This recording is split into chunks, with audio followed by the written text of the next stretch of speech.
Money is just a tool. Money is the tool that we use to buy the life that we want. So while that is one way that you can motivate people, there are lots of other ideas that you can use to really incentivize.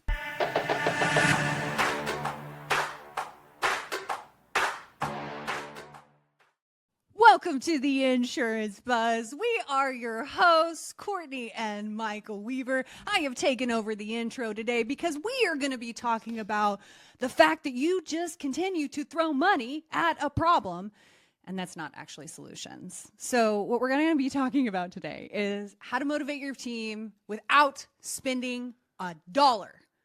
Oh yeah, baby, man! Even a little role reversal to start the episode. Let's go! Quit throwing money at the wall and hoping it sticks.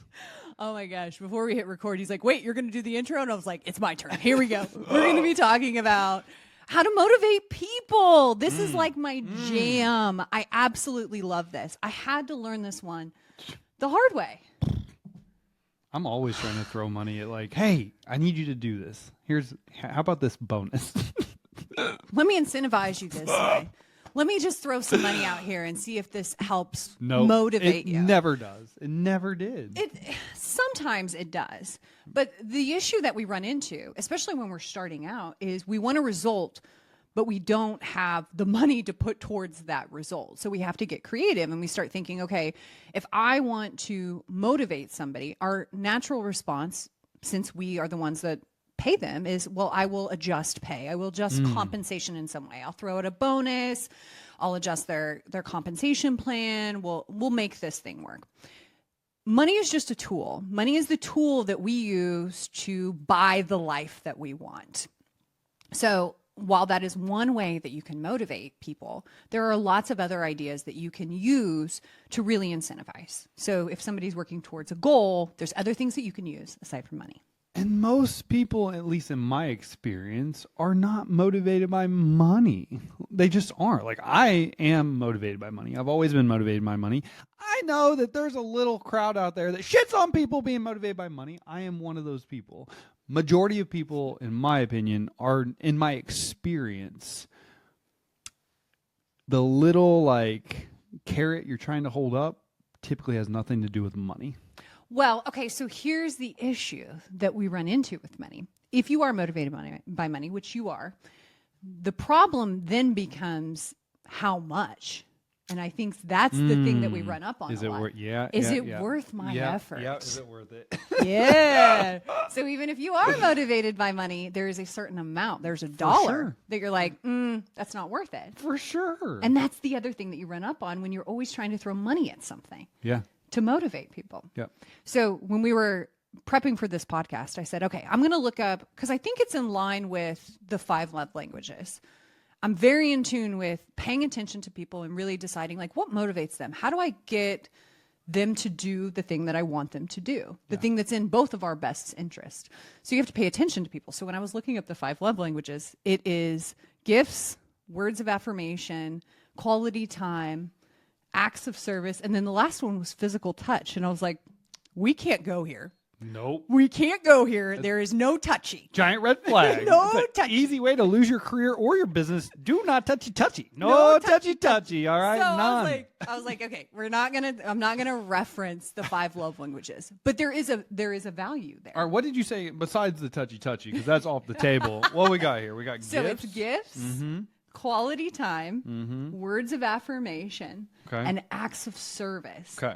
Those 4 actually do track. Okay. So once I tossed the physical touch, I was like, okay, well, that's not even on the table. We're not even taking that one. Yep. It leaves those 4 things. Okay, and when you think about it in the world of insurance, I want you to think about those things. So I took those and I thought, okay, if I was going to motivate somebody, and I just went through this with one of our salespeople, he's not motivated. Money's great, but there's other things that he wants, that he desires, and I know what they are. So we've just set goals, and we're working towards those. There's different benchmarks. The goals get bigger.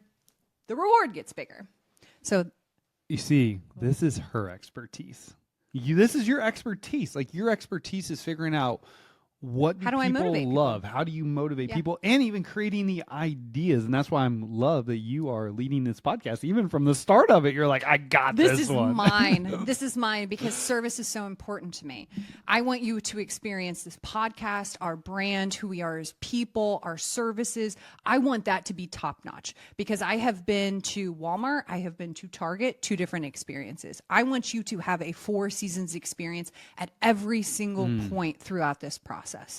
And that is also our team. My team, I want them to have a 4 seasons experience the whole way through. Because if nothing else, hear me when I say this, people matter. You matter. How you treat people matters. And it does not take that much to go from to that was exceptional.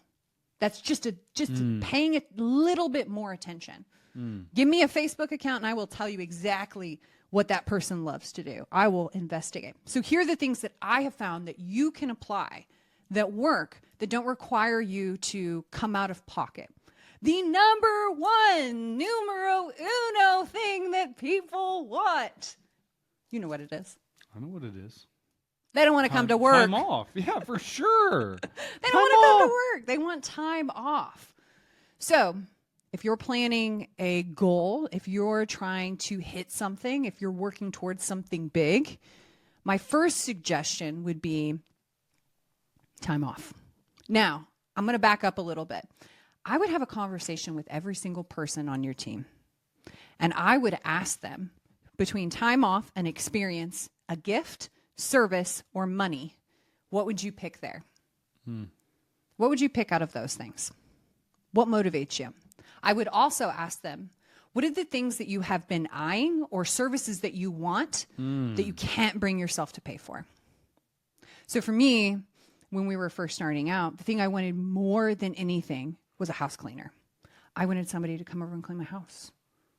I didn't want to spend the time or the money to do that. So that is an easy thing that I can offer to somebody as a gift. That is an act of service. I can say, you hit this goal, somebody will come over and they will deep clean your house. Oh my God, talk dirty. I will do whatever it takes. Sure. That's not money. No. And there's a different feeling. Giving somebody a $50 Visa gift card, sure, cool. There's a different feeling when you are paying attention and somebody feels seen. That is a different kind of feeling. So before you go through and just start setting goals and setting benchmarks, I would actually ask your people. These are your people. This is your crew. This is who you spend your days with. How are they motivated? Yeah, this is one of the best things that we implemented. We didn't do this from the very beginning. No. I personally tried to motivate everybody with money. Here it is. Go get it. Why did you guys fall short? I'm going to have to increase the amount. And still didn't get it. And then you came in and you really helped me see that not everyone is motivated by money, and more importantly, like what's actually important to them, and how can we put out a bonus or incentive or a framework of success that's going to lead them to that. So, and we feel good about it too. Like it is fun to give someone whatever motivates them. A massage, a house cleaner, a trip, time off with their family, like whatever it is. You want to blow somebody's gourd, send them to somewhere that they have been wanting to go. Yeah. Like I would pay for tickets for them to go to the amusement park that they will not pay for. Yep. I would personally, at this point in my career, I would rather someone almost not be motivated by money, just because it's so cool and you're the one that does this, but like, you're like, all right, we're going to do this for them, and I'm like, holy shit, that's badass. I love it so much. And I think it's such a cool way to show people that the work that they're doing matters. That it's not just a numbers game. We're not just trying to drive up more revenue or sell more policies. This is like, when you show up, the work that you're doing and how you show up to our customers, it matters so much that I'm going to pay attention to you and I'm going to show up and I'm going to help motivate you with something that you actually want. So let's have this question. So time off is always a huge one, especially when you're dealing with somebody that has a family or has other obligations or has a really cool life outside of selling insurance, outside of slinging policies. They're doing some cool things. Time off. You could structure this however you wanted, skeleton crew. Some days you have lighter people than others. You can make it to where certain days are blackout dates and they can't have those off. You could make it to where they accrue them. So for every X amount of life apps that you write, you accrue a certain amount of hours or you accrue a certain amount of days off. That's easy. Then I'm going, okay, if I write 30 life apps, and the premium has to be whatever we determine as the premium. Once I get to that, I get a full week off. And if I write 60, I get 2 more weeks. What? And if I write 75, let's make the instead of another jump of 30, let's do 75. I get 3 weeks off. Yes. What? Because what happens is, I'm going to go off on a tangent. If we constantly look at rewarding people how we want to be rewarded and not rewarding them how they want to be rewarded, it doesn't get reinforced. You have to reinforce the behavior that they want, and they have to anchor into that feeling. So every time they have that feeling of, I don't have to come to work, they're like, oh yeah, all I have to do is this and I get this, bingo. And it's very clear. It's easy. It's not like, well, $50 at this and $100 at this and $250. It's like, no, if you do this, you get this amount of days off. If you do this, you get this amount of days off. Perfect. Okay. Get to go from there and experience. What? Why are you? I'm just laughing because I can't help. I think any insurance agency owner in the country right now would be like, you write 75 apps, you can have 3 weeks off. Like, no one's going to say no to that because it's such a freaking no-brainer. Do it right now. Like the thing that is weighing over you, which is probably your life policies. It's probably your life premium. You're looking at that and you're going, oh my God, I got to get to this before October, November, or December, or whatever that looks like with your carrier. For me, it's like, let's just get that done.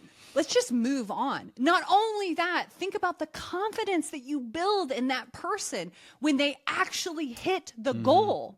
So many times we make this goal and they don't hit it. And then we're like, okay, well, let's just up the reward. No, we have to reassess here. We have to actually reinforce this. I get so fired up about this. You do. Because this is how we create change. This is how we actually do work that really matters. It's people. It's always through people. Yep. Time off and experience. Again, I'm all about a wicked experience. An easy thing you can do, upgrade their plane tickets. They write X amount, I'll fly you first class instead of flying coach. You'll be in seat 1 instead of seat 27. Let's go. Oh, hell yeah. Oh, you want to feel like a baddie? Right in first class. It is. Once you go So first there's class, so many man, things. Yeah, I'll send you to one of my favorites is a nice restaurant. Yep. A restaurant that they've been dying to go to that they can't up the ante. They have kids. I'll send you to the nice restaurant and I'll pay for the babysitter. I'll get that locked. The whole night is yours. Oh, I have goosebumps, which means somebody needed to hear this. And go ahead and surprise them with a bottle of wine on the table. Oh, if you need recommendations, text us. A gift. A thing that they've been eyeing that they can't bring themselves to buy. They just can't do it. Usually this is something very frivolous that they're like, it's a want, not a need. And it's the thing that even if you throw out the bonus amount, they're still not going to buy it. Nope. They're still not going to buy it. Even if it's $1,000, you're like, here, I'll give you the $1,000. You hit this, they hit it. And then what happens? They still pay don't their go bills buy with it. That's right. They invest with it. They do the responsible thing. No. That's right. Oh my God, no. Buy them the Gucci belt. It doesn't even have to be a Gucci belt. Shit, you could buy them, I don't know, the bottle of wine that's $25 that they can't bring themselves to buy because they're like, absolutely not. No, like there are little things that you can show up. That thing could be on their desk tomorrow with a handwritten note. I see you. Keep showing up. Like these are little baby things that make a big difference. Service. Again, this was the house cleaner for me in the very beginning. This can be a massage. This can be, I'll pay for your haircut. Where do you get your nails done? If you're a guy, I don't know, where do you golf? What are the things that you enjoy? What's your favorite thing to go out and do when you're not here? Pay for that thing. Have his truck or vehicle cleaned. I'm going to pay to get your vehicle detailed. Nice. There's nothing happier than a guy that's got a clean vehicle. I don't know what that is. So those are all ideas. Last would be money. It's not always money. It's not always money. Very rarely is. That's it. That's all I got. I was so excited for this. That's why I was like, I'm gonna do the intro. Dude, you crushed that. Thank you. And this is my favorite. And you gave really good examples of, and I know they're all things that you've done for individuals on our team and teams in the past, but it's, man, just the things you're saying, I'm like, I'm getting excited. I'm like, ooh. What am I gonna bring to the table? Well, it's so fun because then also you have to think about it. it spills out into your customers too. Yep. So then you start thinking differently of like, how can I show appreciation? This is all about gratitude for me. How do I show appreciation to my customers? And then you think about once you start flexing that gratitude muscle, it's like, how do I show appreciation for my family? How do I show appreciation for myself? This becomes this whole thing where you're looking at opportunities to serve people, to help them grow. I will talk about that all day long. I will steal the intro all day long on that one. Oh, man, this is so good. Thank So good. So the takeaways, I hope that you took away some ideas that you run with and implement immediately. First and foremost, go and ask the team. Talk to your team. Individual conversations like, hey, how would you say you're motivated? So like what acts of service, going on a trip, buying you something, like whatever it is, money. Like you can bring that up and you'll have some that will say money. Cash money A all day. large majority in our experience is the other things, the time off, the acts of service, surprising them with something, a gift that they would never buy themselves. And quite frankly, those just feel good to me. Like, I don't know why like a $500 purse versus a $500 in cash just feels different, but it's just like, I don't know, something about when their eyes light up and they're like, holy shit. It's like Christmas. Yeah. Yes. It's literally giving like, it is better to give than receive. That's the whole point of that. You get to give the gift. You become Santa Claus. It's like, oh my God, there's nothing better. I did miss one. There is one that gets overlooked that costs absolutely nothing. And it's the words of affirmation. It's recognition. Recognition. Yep. You can easily write a note every single day and put a different note on somebody's desk. You could shout them out on social media. You could just actually sit down, look at them in the eye, and have a conversation with them and hear them. Tell them, I see you. I'm proud of you. I see what work and how you're growing and how you're changing. I can see all the work that you're putting in. That's a huge one. So I could talk about this all day long. This is absolutely my jam. This is money. This is gold. I'm talking about building a winning team culture. And nobody cares until they know how much you care. Boom. Period. So this is just an easy way to show that you're listening, you're paying attention, and you care about them. I see you. That's right. I see you. So as always, you good? So good. Time and attention are by far our most valuable and important assets. And we appreciate you sharing some of that with us. You're up. Go out and make it great, baby. Love y'all. See you soon.